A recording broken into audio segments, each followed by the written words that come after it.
You know what they say about Roger Stone? I think it was at the New Republic, described him as the cockroach of U.S. politics. And he really is. And the reason, obviously, for that is because he's impossible to destroy. You can't kill a cockroach. It's really hard to get rid of Roger Stone. He's been around, all the way to the Nixon era for sure, and then he hung around during Ronald Reagan. He made friends with Donald Trump back then, and then has been around dirtying politics ever since. Do you know him? God, no. I mean, I know a lot of people who know him. He went to high school about 4 miles from where I'm sitting right now. I know he got out in the early 70s and got into local politics and obviously started Stone, Manafort, and Black in the 70s and became the lobbyist to Idi Amin and Ferdinand Marcos and all kinds of other lovely people. Some relatives of mine he's harassed and recorded who worked as journalists and stuff. He's a fixture on the Upper East Side. I know Sam Nunberg, who is his aide-de-camp and his mentee and his coke buddy, but I don't know Roger. He lived up in Harlem too, which is surprising. He would live in Harlem. Interesting. That's where his apartment was. Interesting. We're going to learn a lot about him today, and we're joined by Joe Dempsey. Joe is one of our Twitter followers and a brilliant researcher. Everyone should follow Joe's Twitter feed. What is your handle, Joe? It's at Dempsey2. At Dempsey2. Seriously, it's one of the most accurate, interesting feeds out there. Joe, thanks for joining us. We really appreciate you being here. You've been scouring all these indictment case documents that have been coming out. And there was one today. I don't know if you got caught up on that involving, okay, we'll leave that out. But there's certainly a lot going on in this case regarding January the 6th. And what we're going to do today with your help is track back exactly what Roger Stone was doing on those days between the 5th and the 6th. But before we do that, there was a couple of important dates that happened way earlier. And the one that you always point out to is December the 18th, if I'm not mistaken. There was a rally that took place in D.C. that turned out quite violent, actually. And then on the next day, there was a meeting that took place in the White House. This was a famous meeting that was written about in Axios. Tell us a little bit about what happened in that meeting. A lot happened in that meeting. December 18th. Thanks for having me, Zev. I appreciate it. Great to have you. On December 18th, there was a meeting with a number of people in the White House. There was Michael Flynn was there, Sidney Powell were there. A lot of people were arguing to Trump. I remember distinctly Mike Flynn saying, we need fighters, we need fighters. Mm-hmm. On the phone was Rudy Giuliani. There was just a lot of people trying to convince Trump that they needed fighters. Sidney Powell was in that meeting, and if I recall correctly, she was asking for access to voting machines for some reason. So December 18th was a pretty pivotal time, I would say, in the White House. And it's at that meeting that they came up with this initial draft of this idea that they were going to do the martial law idea. It had been floated around before, but certainly it was at this meeting where they got some sort of consensus around this idea that on January the 6th, they began to think about that date as a possible date to try and do this insurrection and also institute martial law, which would allow them to then have these recounts of the elections in various states. Now, the way I see it, the breakdown has always been like this. Roger Stone has been the guy who raised the militia, and we can see that through his association with the Proud Boys and also the Oath Keepers. Alex Jones was the guy in charge of the propaganda, the Ministry of Propaganda, if you will. Over months, he was inciting people to do exactly what they did on January the 6th, and especially on his channel InfoWars, and there's a lot of his disciples that were involved in the event. And then Michael Flynn, who we know is a disgraced general who has gone completely bonkers. He's been recruiting people using the QAnon platform. So those were the three main people who were building the narrative and inciting people to get to January the 6th. And then, of course, Rudy Giuliani and Sidney Powell were raising all those court cases, all the recounts and all these challenges to the votes, all of which was really about setting the lie that we now are still facing today, because it obviously did take that Donald Trump won the election in November and not Joe Biden. So I think that anyone disagree with that? I don't know. That's an opinion. I don't have any details around whether these guys did. Well, we have some details, but we don't have absolute confirmation because there's no indictments. There's nothing out there that's suggesting that Roger Stone was involved in doing all of this. And yet I think today we'll be able to prove that he certainly was in the room while it was happening, before and after while it was happening, and he had associations with each of both the Oath Keepers and the Proud Boys. I think, too, Zev, it's important to understand that there was actually White House counsel in that meeting on December 18th as well. So it'd be interesting to maybe have some conversations with those people who were there. It would be interesting to see that. Absolutely. That's also when Bill Barr announced his resignation, I believe, is right around the time of this meeting. So Bill Barr got word of this and was like, yo, I'm out of here before y'all try this. Exactly, because it's so crazy. And that's why he left a few weeks earlier than he should. And the Stop the Steal event was announced on December 19th. Right. It was the day after the meeting. Right. Interesting. Now, originally, the first time we actually heard the Stop the Steal idea, the first time Roger Stone began to throw this around was September 10th. As early as September 10th, he went on Alex Jones's InfoWar, and he began telling people then that this was where they were heading, or at least hinting that that's where they were heading.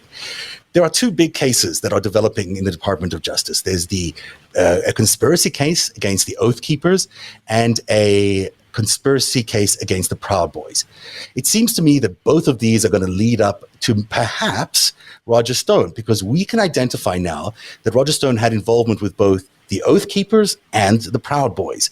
And not only can we identify it because we have information, we can identify it because there's plenty of video to go around to show us that. Let's go to January the 5th. January 5th is a good place to start. And this is when Roger Stone, still staying at the Willard Hotel, that's where he was staying, just next to the White House, the Intercontinental over there. And he is at the Supreme Court. He does this big speech on the Supreme Court. And then while he's there, he's being secured by the Proud Boys and the Oath Keepers. They've been doing this with him for a while. They've been providing security for him and other members of Congress. And I am getting to this. Here we go. Oh, give me a second while I just set this up. If you want to jump in here with anything, please do, and then I'll be there in a second. Well, I think you bring back a lot of memories with the Willard Hotel. That's basically, it's almost like staying at the White House. And I wonder who else was staying there. The My Pillow guy, I believe, was involved with this, in this meeting at the White House. I think that's where he walked in with a piece of paper that said martial law on it, that the photographers were able to zoom in on. Right. I think you're right. Yeah, absolutely. Right. So you got these meetings at the White House, and then you have these ancillary meetings at the Willard Hotel, at Trump's hotel in his private suite and stuff. So it would be interesting how these guys were like coordinating their stories before they were going to present it to the boss. Because those would be the guys that were meeting with the Proud Boys, even though one of them did get a tour of the White House one of those Saturday mornings in December. Now, it was Roger and these other guys that were probably sitting around with the Proud Boys at the Old Ebbitt Grill at the bar at night or wherever it is. All these places are right there next to the White House, and downloading what the action plan would be. I think so. There were 50 people staying there that were part of this entourage. So it certainly gives you an idea of how that was ground zero for them. Right. And it's not cheap to stay there. That's the other point. Somebody was funding this stuff. If you're staying in the Willard Hotel, like, you got some bucks. So you're talking. I actually did a search on this yesterday, and I think it was like $400 a night to stay there, because it's around the corner from the White House. You could basically walk to the White House. It's essentially is the White House in terms of the security perimeter. So let's go back to January the 5th, and we're going to take a look at some tape this is tape from the New York Times. They were able to identify many of these Oath Keepers, both helping with security on a golf cart that Roger Stone was driving around, but then also finding the same faces on January the 6th. So here's some of this tape as we look at it.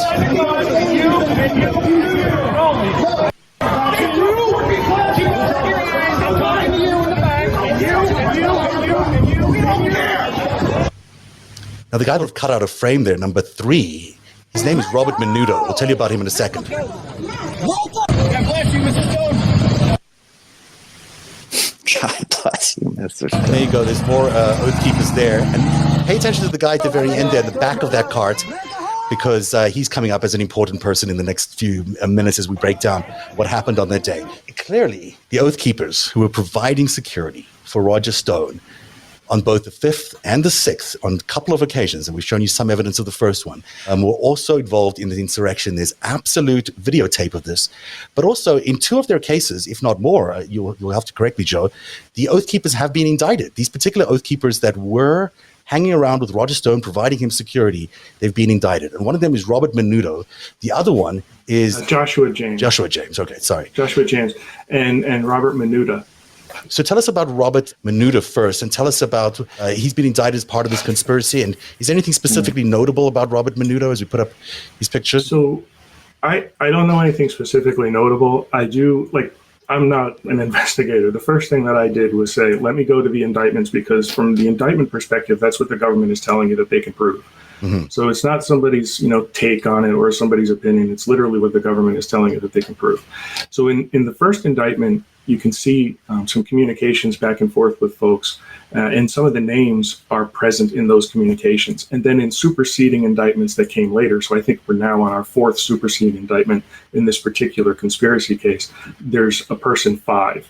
Right. In one of the earlier indictments, that person 5 was actually named Robert Menuda. Right. So at some point, they went from actually naming him in the indictment to now just calling him person 5. Which is an indication possibly that he might be cooperating. That's at least feeling like what that could be about. Who knows? It's possible. It's possible. I don't want to speculate, but it is, and it's possible that that's what that could mean. There are some other redactions from people that we did know before. So, for instance, person 2 was named in an earlier indictment, but now is not. They're literally named person 2. It's interesting to see how these superseding indictments evolve over time. Right now, I believe that the first indictment had maybe 5 to 6 names. The superseding indictment is now talking about a person 20. So this is a larger indictment, and it's one that we should watch. Okay, so we'll definitely keep an eye out as they expand the number of people indicted. By the way, this is Menuda on his way on a golf cart to the insurrection on the 6th, saying things like, "It's going down, guys. It's literally going down right now. Patriots storming the Capitol building. Fucking war in the streets right now. Word they got in the building. Let's go." As he and his buddies climb into that same golf cart that was carrying Roger Stone and headed down to the insurrection to storm the Capitol. These two pictures, by the way, the one on the right there is Robert Menuda as he is storming the insurrection in that video we just saw. The one on the left is, we believe, Robert Menuda from the morning of January the 6th. The next time we see Robert Menuda with Roger Stone will be on the morning of the 6th outside the Willard Hotel. Keep that in mind, because we're building a whole collection of people for you to identify around Roger Stone on the morning of the 6th. Before we get there, let's get to... Sorry, go ahead. I'm watching time a little bit here, but go ahead. Sorry, another thing that's in the indictments is you can see the interactions between people. So you can see things where it says person 5 called person 1, and there was a phone call that lasted 1 minute, 11 seconds, or a phone call that lasted 52 seconds. So as you start to put those things together and we start to backfill in the names from person 1 or person 10 or person 5, whatever those happen to be, you can start to see the communications between who's in charge and who's not, what type of the timing of some of these communications is important. Because if you look at the entirety of the timeline and you start to backfill it in with some of the communications that these people are having, it starts to tell a story. It absolutely does. That's a really good point about the phone calls. Very, very significant point. The night of the 5th, there was a big rally that took place. Do you know where it took place? Was the Freedom Plaza, or was it somewhere Freedom else? Plaza, I believe. Yeah.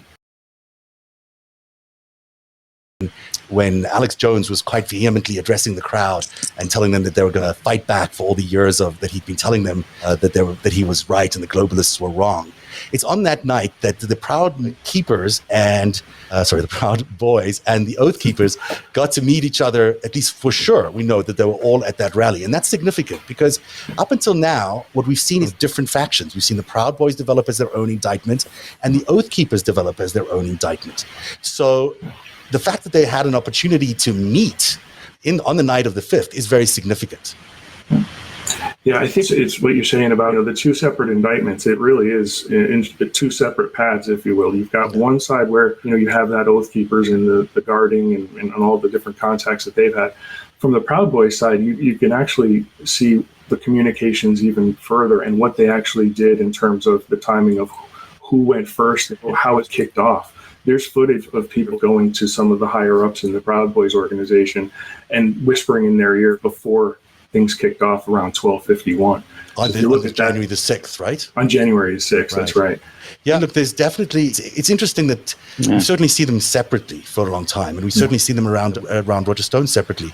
But the fact that they had an opportunity to gather on the 5th, and I know journalists like Seth Abramson have got a much more detailed idea or suggestion of an idea of what happened on the 5th. I can't confirm those details, unfortunately, but I do know that they were all present at the Freedom Plaza. There was a lot of moving back and forth, and we can put a lot of these same Proud Boy people and the Oath Keepers in the same place at Freedom Plaza, riling the crowds up. And speeches that were occurring that day on January 5th at that rally also included people who were at the White House meeting on December 18th. Right. So one of the people who was in there on December 18th was a guy named Patrick Byrne. And in that meeting, according to Axios, he also gave a speech the night before on January 5th. And what have you described him as, a Butina enthusiast? Is that? Yeah. I call him a Maria Butina enthusiast. Yes, because if you look at Volume 5, the Senate report of Volume 5, he's named in there along with Maria Butina. There's some interesting reading in that. So, Noel, I know there's a lot of information here, but if you're going to jump in and just freewheel on any of that, it's interesting. It's just so fascinating. You threw me off with Maria Butina. I had an ex who looked just like her, so it freaks me out every time I see her. But I understand his enthusiasm, not for the content, but she was, Red Sparrow, whatever. Like, you can see why they sent her to D.C., man. She starts flirting with these guys at these gun shows, and you can see the larger, tentacles of this operation and how it really took place over a few years. With QAnon, with 8chan, with all this kind of stuff, and then they come together with the president saying, come January 6th, it's going to be wild. And you can see them egging each other on. And people forget, Gavin McInnes, who started the Proud Boys, he's from where is it? Southern Westchester, Marinette. The guy lives in the suburbs of Westchester.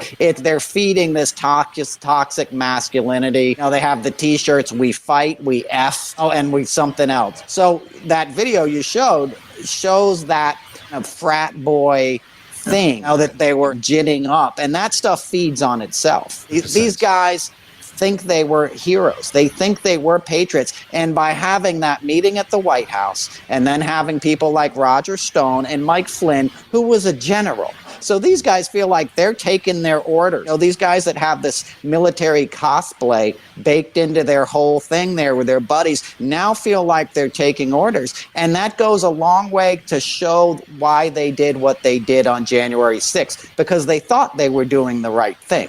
And you see all their interactions with actual cops. What are you guys doing? We're the good guys. We're here to get Mike Pence because that's what Trump wants us to do. Why are you tear gassing us? It was almost like they've been deputized. They're almost like, hey, look, here's my badge. I'll just say, when I worked on both Barack Obama's inaugurations, and they gave me this little pin. The Secret Service gave me the pin. Yeah. And once I had that pin, I was walking around because I could get through any door. It was like the inner sanctum. And I felt like I could arrest people with that pin. But the point, and they would laugh at me, the Secret Service guys. I'm like, what does this get me? They're like, nothing, dude. But my point is, when you feel like you've been deputized, when you feel like you're acting in an official capacity, it has a very strong effect, like an intoxicating effect on your ego. These when guys you're were there wearing lanyards that said VIP, and VIP what? My point exactly. Yeah, and so let's take a look at some of the video then on January the 6th. So we're outside the Willard Hotel. Throughout the entire investigation, Roger Stone has insisted that he spent his entire time in the room on January the 6th at the Willard, that he never left the grounds of the Willard. That may in fact be true because he only stood outside the Willard. And let's take a look at some of what happened that day. This is the full 8-minute video, which few people have seen, but there he is outside. A lot of these people surrounding him are in fact oath keepers, the ones wearing, I guess they're called them gaiters, or these things that they have on top of their mouths.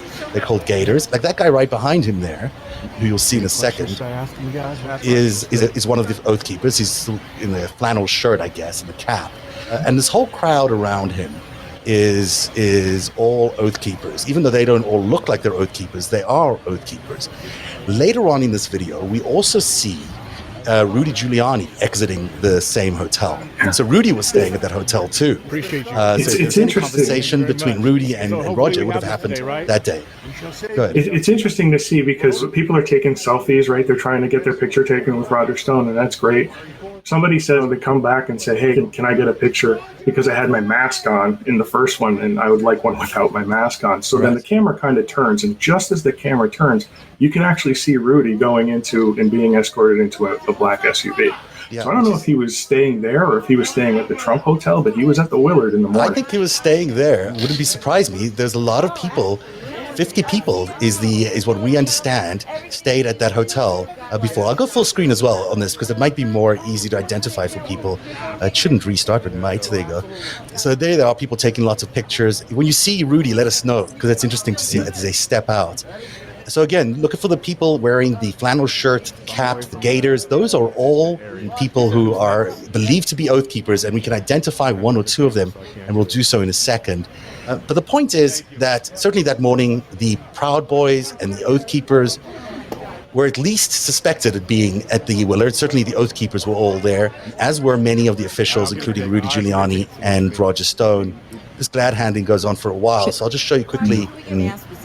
Can I say something? Yeah, of course. Please. This shows how much celebrity was a part of the whole Trumpism thing. You know, these people like, can I get a selfie with Roger Stone? What do they think? Oh, they're like, it's an honor to meet you. What's an honor about meeting him? What has he done good in his life? The guy has been a reprobate since the 70s. He defended America's enemy. You know, he helped like dictators get lobbying support in Washington, D.C. He's as much a part of dark money and like the bad side of democracy and imperialism as you're ever going to get in this lifetime. But these people have seen him on Alex Jones. They know Trump talks about him. And half of these guys are here just because it's... There he is right now. Good point. Sorry, go ahead. No, it's like a WrestleMania thing. Like they're coming because they get a selfie. They get access. Meet your favorite star. Come on down Saturday and you'll get a selfie with Roger Stone. Like, it's just insane. And also, we just actually got a glimpse of Robert Munuda a few seconds ago. I'm sure we'll see him again. Remember the guy we had it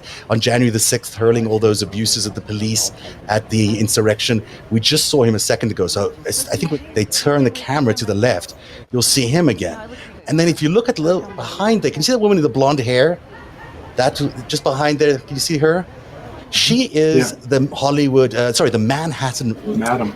And she is a very key figure in the entire Roger Stone story on the 6th, because she was the person who he spent the whole day with inside the Willard Hotel.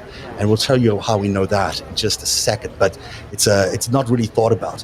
Behind her or next to her, you see there's a tall guy with a beard. You can't really see him because it's a little obscured, but right at the back there by the doors, a tall guy with a beard. Keep him in mind because he is a New York police cop, and we will show you how he relates to both the Manhattan Madam, who's a felon, and the New York police cop and Roger Stone. They form a big part of the narrative around what Roger Stone was doing that day. I don't know if very much is going to happen in the rest of this video, so I'll pull us back on camera here, but give you maybe one last chance to see. Those are the Oath Keepers on the left. There's the Madam. And then next to the Madam is the cop, right behind her to the right there. All right, I think that's the end of the video. It's interesting stuff. Yeah, and what's also interesting is that cop that you just said there, he actually pulled something up to his ear at some point, and it's not a telephone. It looks like it has like an antenna on it. Yeah. In fact, I noticed a lot of them had walkie-talkies. Rob Menudo had a walkie-talkie in his vest, and so did the cop. Which, again, I think is important going back to the indictments. If there's communication, what devices were they using to communicate? Exactly. Do you know them? I don't know why I'm asking you if you know the Manhattan Madam, but I'm curious about what... He's asked me that before, Joe. Okay. Right. He knows I don't know her. You know, I know some people. You know everybody. I know some people who worked with her. I know those. I know some like escorts. I know some high-class escorts just because of the area of New York City I lived in and the sort of business I was in and stuff. Yeah. I know some that changed their ways. I know that girl who was in Epstein's house, who Trump groomed when she was a kid. She ended up working in that business. And she still doesn't have her life together because that's what these guys do. They exploit and sell women as a kind of a side business of Trump.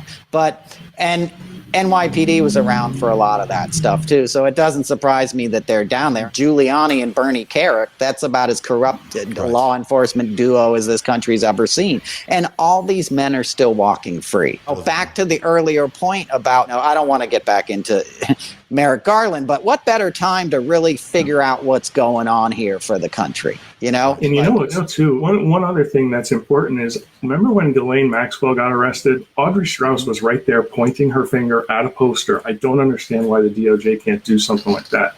A lot of this information, I think the difference between what's in the indictments is publicly available, but that's not announced publicly. So you have to look for it and you have to go and search it out. As opposed to, I don't understand why somebody can't go on television and say something. I wonder if Ghislaine Maxwell is going to come up at dinner with the Queen tonight. That's possible. I know. So let's get back to Kristen Davis here, because she's the Manhattan Madam, and her buddy Sal Greco. There's a photo of them. There's a close-up of him from that video we just saw. She's also well known for, I think, helping Elliot Spitzer end his political career, if I'm not mistaken. That's who she is. There's a story I want to tell you so bad that involves the Willard Hotel and all of that stuff, but I'll save it for another day. Are you sure? Man, you just came so close to one of the biggest kind of DC secrets that I got from somebody who knew, who was in a position to know, and it involved the Secret Service, a former and you're not president. Tell us? I can't. It's it's one of the craziest stories I've ever heard, and it has real world repercussions that involved Elliot Spitzer and that hotel and another administration. And it was insane. She is part of that story somehow. I exactly know what she did around that story, but there you go. Now, she's the person who tells the Daily Mail, the Daily News in New York, that there were literally 50 of us staying at the Willard Hotel. I think all the guys, when things were done, just hang out for a bit, said Davis. Which is interesting, because I didn't think we knew that before, that there were 50 people staying at the same hotel as Roger Stone on January the 6th. While if you wanted to have a meeting with some of your friends who might be, wanting to have an insurrection, wanting to storm the Capitol, they would all be in the same hotel. You wouldn't really have to leave your hotel to have a little get-together and discuss how you're going to do things. And I think that's a very significant detail that I don't think people fully appreciate. But the most interesting thing about Ms. Davis is that now that summer is almost here and COVID is almost gone, this may be a good time to get some things off your to-do list, like maybe getting life insurance. My mom is really good with finances, and she's always telling me, what about life insurance? It's so important. And I can tell you that Policy Genius is a great place to get life insurance, because you can compare quotes from over a dozen top insurers all in one place. Why compare? Well, you can save as much as 50% or more of life insurance by comparing those quotes, and you could save $1,300 or more per year on life insurance by using Policy Genius to compare those policies for you. The licensed experts at Policy Genius work for you, not the insurance companies, so you can trust them to help you navigate every step of the shopping and buying process. That kind of service has earned Policy Genius a 5-star rating across thousands of reviews on Trustpilot and Google. This is how it works. Getting started is really easy. First, you head to policygenius.com, and in minutes, you can work out how much life insurance coverage you need and compare personalized quotes to find your best price. When you're ready to apply, the Policy Genius team will handle all the paperwork and scheduling for you. Policy Genius never sells your information to other companies, and that means you don't have to worry about your privacy, and they don't add extra fees. Policy Genius. Head to policygenius.com to get started right now. Policy Genius. When it comes to insurance, it's nice to get it right. But the most interesting thing about Ms. Davis is that she Instagrammed some footage of herself with Roger Stone from his hotel room.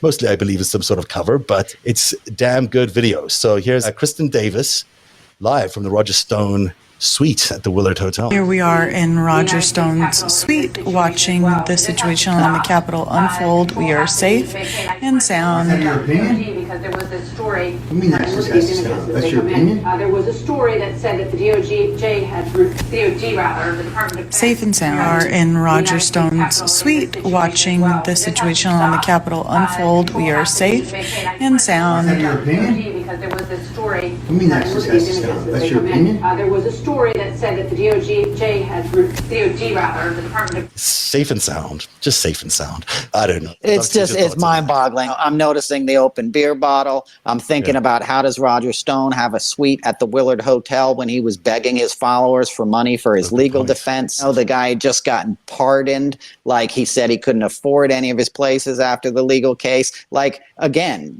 the Willard Hotel is not your Marriott downtown kind of thing. That is basically, if you're a relative of somebody in the administration, you're staying there, like a relative of the president and stuff. Yeah. The amount of security and the amount of expense and officialdom, for lack of a better word, surrounding that historic hotel is mind-boggling. So to give 50 rooms, even at a discounted rate, it's right. A lot of money. Which is like half the hotel, if not more. Yeah. It's not that big a hotel. It's an exclusive hotel. So this was an official operation. And Roger Stone is insane. He's a grifter. He's literally out of his mind. Like, he's as crazy as can be. He's as drug-addled as the guy he works for. Like, I know Sam Nunberg. They were cokeheads together.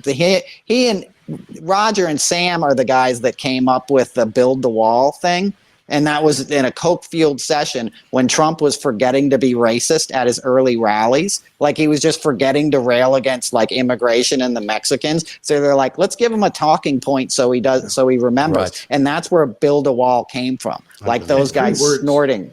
Words become chants and messages so easily. So build the wall. Stop this. Exactly. Say No, something they're with 3 marketers. words and Right. then you can, That's what I'm saying. It's Right. interesting, you talk about being, using drugs. The Proud Boys describe themselves as being very pro-drug, and this is their own description. So certainly, he's surrounding himself with people in terms of protection and security that also are involved in the world of narcotics. I'm not sure that is quite the message the Republican Party think that they're sending out, but that's what's happening inside the ranks of the Proud Boys. And so there's the madam in the hotel room, and she was staying there with the New York Police Department, Sal Greco, which we identified earlier. And Mr. Greco has been involved in all sorts of things, including with Bernie Kerik. And I don't know what he was doing there. He wasn't there as an official capacity on the 6th. But remember earlier on, I asked you to pay attention to the guy at the back of the golf cart on the day of the 5th. Well, guess who that is? That is Mr. Greco. So certainly, he may not have been an official security guard. I don't know how you get anointed that, but he was acting like a security guard while still being a member of the New York Police Department for Roger Stone during a weekend in which included an insurrection. I'll put that in wherever and smoke it, because that's pretty wild. And that's Trump's MO. Keith Schiller, all these guys were NYPD. Keith was on the job when he started working for Trump, and then he was retired NYPD. That's part of this thing. Giuliani, Roger Stone, Trump. You hire an rock bands. I know this because I worked with rock bands. You hire an ex-cop or a cop who's moonlighting as your security, you're not getting busted for drugs. You're not getting busted for drinking. You're not getting busted for drunk driving. You're not getting busted for bringing girls back to your hotel and you don't want your wife to see or whatever. Mm-hmm. It gives you an official air of impunity. It makes you above the law because you've bent the law to your will. So a guy like Roger Stone would certainly have NYPD as his protection, especially if he knew what was going to go down that day. Right? Because if they knew there was going to be this big operation, you got a guy who can pull out a badge, because all those guys still carry their badges and other cops will let them pass when you show your badge. So these guys are smart. And Roger Stone knows if it gets ugly and messy, he's got a guy there who can flash a badge and get him back to the Willard when the S starts to hit the fan on the mall or wherever he was. And who owns these golf carts? Because these are the same golf carts the Oath Keepers, swerving like crazy around police officers, drove to the Capitol insurrection at 2:30 on the afternoon, wanting to join in the insurrection, apparently endangering people's lives. So I'm not sure if they're Rogers or they're hotels, but it certainly might have been rented out to him for that period. Let me jump in here, okay? Because this is my business. I worked on events for 20 years, all right? You don't get golf carts without renting them from a golf cart company, okay? And that's an event thing that you're renting. The Willard doesn't have golf carts that they run out to their guests, okay? It's at 15th and like Pennsylvania Avenue. You don't need a golf cart. It's the middle of a city. So that was planned infrastructure. That requires a production coordinator, a site coordinator. This was a planned operation. This was 100%. A planned event. And a golf cart, like when I work on the Super Bowl, like I did for 15 years, we get a handful of golf carts and I use it to bring prints out on the field or whatever. Now, you use it in these big events where you're going to have crowds to get through those crowds, to have your own lanes and your own quick exits, and you put security on your golf cart. When we do the Super Bowl, it's DEA agents. That's who provides security at the Super Bowl. So again, to my earlier point, they were getting official ways to make sure they could get around unencumbered by security if there was a crackdown, and quick exits. That's such amazing insight that you're providing us there. People don't know this world, but you're absolutely right. It takes a lot to get these permits. It's not easy. The entire permit for the entire event, which we'll go through in just a second, was quite complicated. But just the golf carts, and to be able to drive those golf carts down the mall, all the way to the Capitol. I mean, I don't know how you would get access to that. It just seems astonishing that would be allowed to happen unless you happen to have been organizing an event, which they were, on the east side of the Capitol building. So that's Sal Greco, by the way, at the back of this golf cart the day before a New York Police Department cop. He's under investigation, but he still has his job. And he's a good friend of the Manhattan Madam who spent the entire day with Roger Stone on the 6th in their hotel room, where another 50 people involved in the insurrection were maybe staying. So interesting. Now, there's so much more I can do, and I'm also watching the time because we are out of time. But I'm going to just do a couple of quick things that are worth mentioning. But Joe, why don't you jump in with your thoughts, and then we'll find out how to get as much of this in as possible. Yeah, I think interesting what Noel's saying about the production event and how much planning goes into it. And the golf carts were available. The picture that you're showing right now is from January 5th. Those same golf carts were there for January 6th. So somebody had to plan and rent those for a number of days. They weren't just laying around. I don't know if there's a golf course around that area. There's no golf course. I worked on the Kennedy Center Honors. Okay, I started my career in D.C. I lived down there. That's where I started in TV in 1993. I've done presidential inaugurations. I've done the Christmas tree lightings at the White House. I've done all that shit. You need to do a lot of planning to get a golf cart delivered to you in D.C. And you need to coordinate with, okay, Roger Stone's going to need one. Mike Flynn's going to need one. That's why you need a congressional investigation. You need people to say, who gave Roger Stone a golf cart? Who ordered that golf cart? Who knew he would need one that day? You need to get into the mechanics of this thing, because this didn't happen by happenstance. Absolutely not. And the whole thing was so organized. Go ahead, Joe. And the indictments are only telling us so much. They're not telling us that information. They're not telling us who got the permits for January 6th. And we know who got the permits. They're, again, publicly available. Same thing for the 5th. I think if you look at some of the golf carts, one of the golf carts in the front had a number on it and a piece of paper, and the paper said something like 80% provided by 80%. And if you look at what happened on the speakers from January 5th, one of the speakers from that production was from this group 80%. So I don't know if there's that tie into the golf carts. It's all but I'll tell you one thing. The organization that got the permits on that day were basically this organization called Women for Trump. And they were an interesting organization because they have a lot of members in Women for Trump who were actually part of the Trump campaign. In fact, here's a little chart of all the people who were involved in getting that permit that day. It involves people like, what's the name here? I'm just looking for Maggie Mulvaney, who's Nick Mulvaney's daughter, I believe. And I guess the Carolyn Wren, who is the assistant to Donald Trump's girlfriend, Donald Trump Jr.'s girlfriend from Fox News. His name escapes me right now, but you guys will know him. And also the former Trump campaign director of finance is part of this group. So they were the ones who got the permit for January 6th. But the most interesting thing about that day and about the organization Women for Trump, and I'm just going to try to find it for us here, is that it is partly run by Roger Stone's ex-wife, Ann Stone. So she is a part, I guess, I don't say owner because she just runs the thing, with Amy Kramer, who's the Women for Trump president, a former Tea Partier. The two of them actually run the Women for Trump. So let me just pull up the money and how it flows here, because I am trying to find it while I'm talking, so I apologize for stumbling a little bit. But there's Ann Stone. There she is, a picture of her. This is the previous wife, not the current swinging wife that he has as wife. And the money into Women for Trump essentially came out of Preserve America PAC, which is a Sheldon Adelson thing. It flowed into the 2020 campaign. $2.7 million was paid to the organization towards the end of the Trump campaign, and basically some of that was paid to set up the Stop the Steal event. So that's how the Stop the Steal event got funded.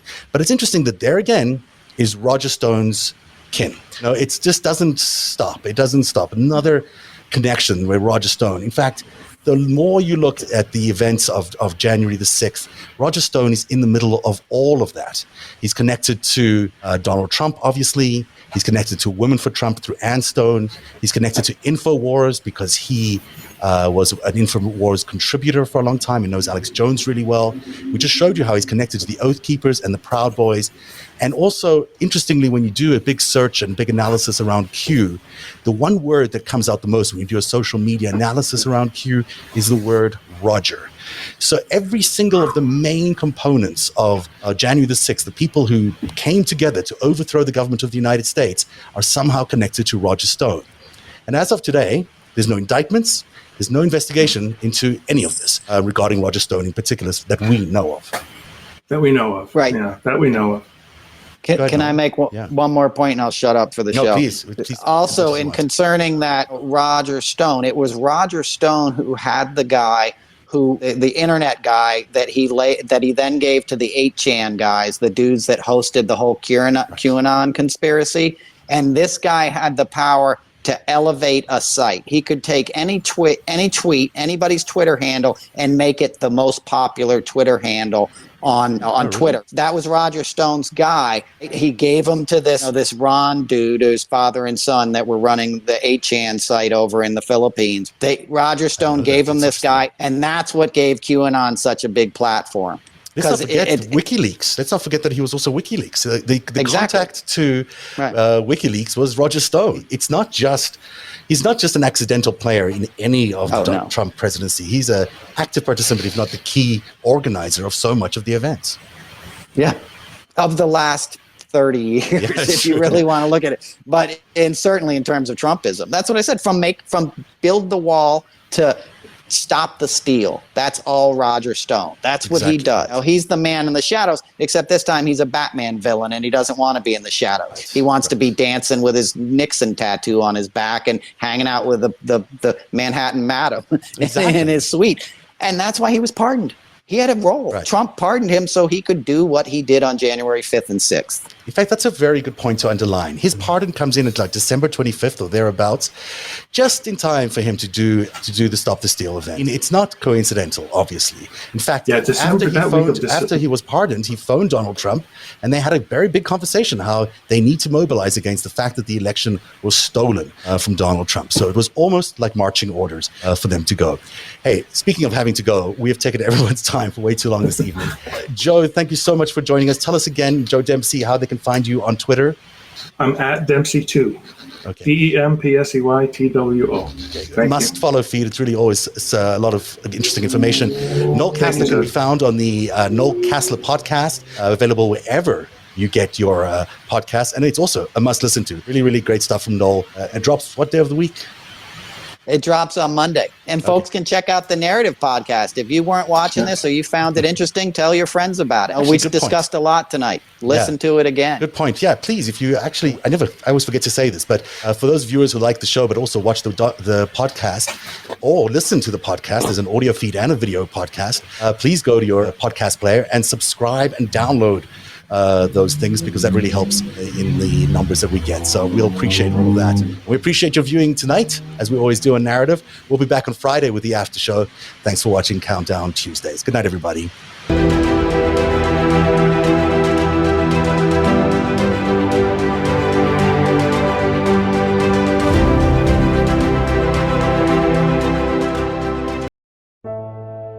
At least 83. That it's time to establish a direct contact with Donald Trump. An insurrection, an attempted overthrow of the federal government. Accidental leak, non-intentional, of a laboratory that was doing research on these viruses. The vast majority of those people never imagined for one moment they were effectively participating in the concealment of child abuse, but they did. Rudy is probably in violation of a FARO law. Sleeping around is not a crime. He made sure these girls are underage.